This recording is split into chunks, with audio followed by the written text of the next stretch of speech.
Film ini tuh menceritakan tentang hidup seorang pria yang mau bunuh diri gitu. Karena dia udah nggak sanggup ngebayar hutang-hutangnya. Dan dia malah terdampar di sebuah pulau gitu cuy. Serta dirinya yang mencoba bertahan hidup di pulau itu. Ya udah cuy, nggak perlu banyak ngemeng-ngemeng lagi. Inilah dia alur cerita film Castaway on the Moon.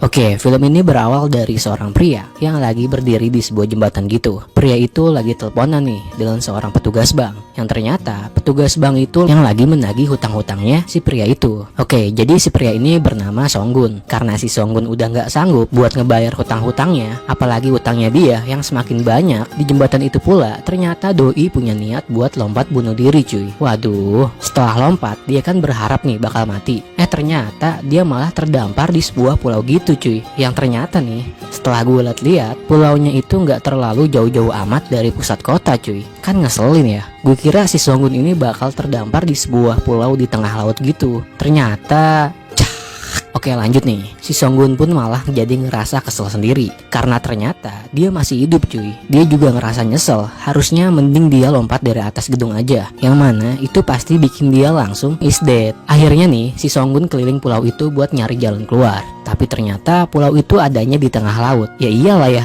semua pulau juga adanya di tengah laut ya. Bukan, maksud gue, jadi pulau itu emang bener-bener gak ada jalan buat dia pergi ke daratan. Gak lama, si Songgun pun ngeliat sebuah kapal yang kebetulan lagi lewat di pulau itu cuy. Langsung dong si Songgun meminta pertolongan. Kebetulan juga nih, ada orang di kapal itu yang ngeliat si Songgun kan. Karena tangan si Songgun yang melambai-lambai minta tolong, orang di kapal itu malah ngira kalau si Songgun itu lagi menyapa orang-orang di kapal itu cuy. Kan kampret ya. Orang minta tolong malah dikira dadah-dadah ke dia. Aduh.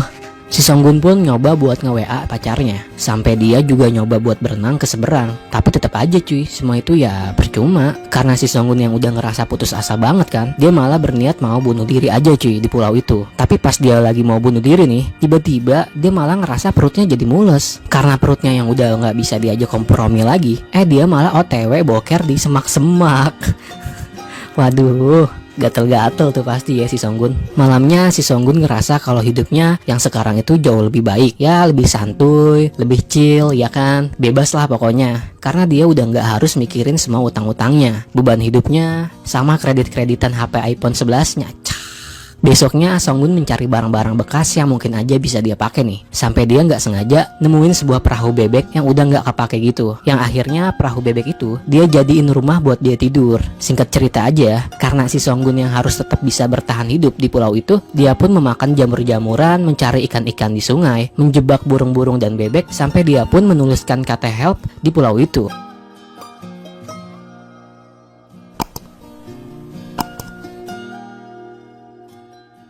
Sementara di sisi lain dari film ini muncullah karakter baru nih di film ini, yaitu seorang cewek yang bernama Jungyeon, yang kebetulan doi tinggal di apartemen yang gak jauh dari tepi laut. Jadi si Jungyeon ini bisa dibilang cewek yang introvert lah, pokoknya ansos parah lah. Karena dia yang bilang sendiri kalau dia gak pernah keluar rumah selama 3 tahun cuy. 3 tahun, gila gak tuh, gak keluar rumah 3 tahun, ngapain ya dia. Tapi selain itu si Jungyeon ini ternyata doi adalah anak orang kaya yang kerjaannya dia cuma di dalam kamar, duduk di depan komputer terus belanja-belanja online gitu cuy. Sampai di dalam kamarnya aja dipenuhi sama paket-paket dari Allshop. Tapi walaupun si Jonghyun di kamar aja, dia tuh orangnya disiplin banget cuy. Masih tetap bisa olahraga dan menjaga berat badannya dengan olahraga walaupun gak harus keluar rumah. Ketika si Jungyeon lagi ngeliat keadaan di luar rumah pakai teropong kameranya, dia nggak sengaja nih ngeliat tulisan help di pulau itu. Dia juga ngeliat kalau ternyata ada seseorang di pulau itu, yang bikin si Jungyeon jadi kaget sekaligus penasaran nih apa yang barusan dia lihat. Selain itu, si Jungyeon kan suka banget ya sama hal-hal yang berhubungan dengan luar angkasa. Dia malah ngira nih kalau orang yang di pulau itu adalah alien cuy. Aneh bener nih emang nih bocah ya. Singkat cerita aja ya, di pulau itu si Songgun gak sengaja nemuin bungkusan mie instan gitu. Mungkin kalau di sana itu Indomie goreng versi Korea kali ya cuy. Yang ternyata di dalam bungkus mie-nya itu masih ada sisa bumbu-bumbunya. Karena si Songgun yang lapar banget kan, dia jadi ngebayangin betapa enaknya nih makan Indomie cuy, apalagi pakai telur ya. Karena masih ada sisa bumbu dari Indomie itu, si Songgun ini malah jadi terinspirasi buat bikin bahan mie-nya. Sampai dia simpen tuh bumbu Indominya ya kan. Sementara karena terinspirasi, akhirnya si Songgun ini mencari segala cara buat mencoba menanam dan berkebun cuy, supaya dari hasil tanamannya itu bisa dia pakai buat bahan tepung mie. Di sisi lain, ternyata setiap hari si Jungyeon selalu merhatiin kegiatan si Songgun, yang mana Jungyeon masih menganggap kalau si Songgun itu adalah seorang alien.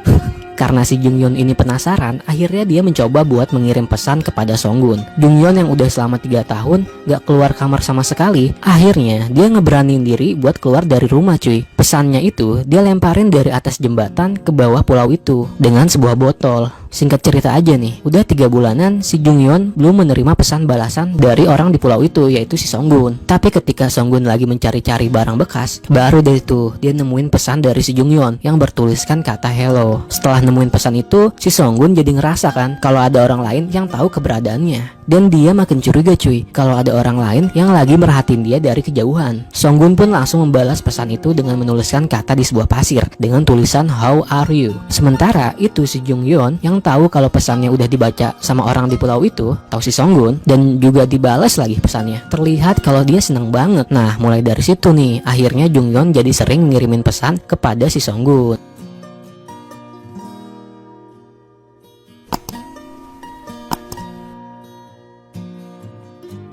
Next, udah beberapa bulan berlalu. Akhirnya tumbuhan yang ditanam si Songgun pun berbuah hasil, yang mana itu adalah tanaman jagung cuy, yang bisa dia gunakan buat membuat bahan tepung mie. Jungyeon yang tahu kalau si Songgun ini yang lagi berusaha membuat mie, dia pun mengirim beberapa makanan mie buat Songgun di pulau itu, yang dia anterin melalui seorang kurir. Tapi di sana ternyata Songgun gak mau menerima makanan itu cuy, dan malah ngembaliin balik makanan itu ke si kurirnya. Kenapa ya si Songgun ini gak mau? Besoknya tibalah hari dimana jagung itu siap untuk dipanen cuy, dan siap juga dibuat menjadi sebuah tepung mie.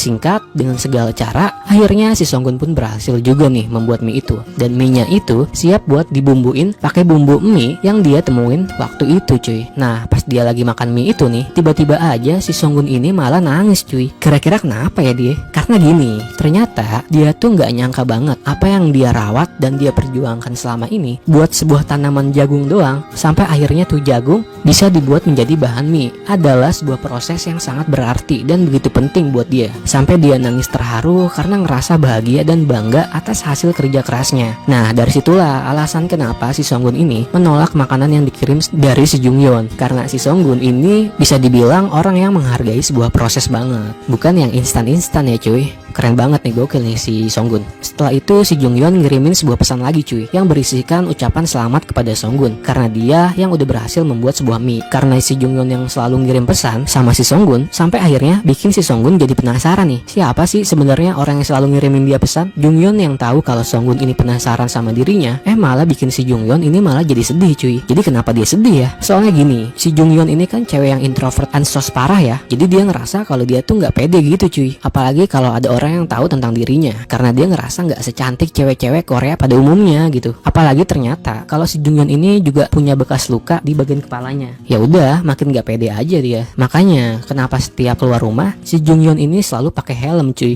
Gue kira dia takut ditilang ya. Singkat cerita aja nih, ketika ada cuaca buruk, terjadilah badai yang cukup besar di kota itu, yang mana bikin semua tanaman si Songgun di pulau itu ikut hanyut dan pada hancur semua. Begitupun sama kapal bebeknya yang udah jadi tempat tinggalnya, sampai kapal bebek itu ikut hanyut ke bawah arus ke tengah laut. Kasian banget nih si Songgun, udah tanamannya hancur, kapal bebeknya hanyut, sedih lah pokoknya.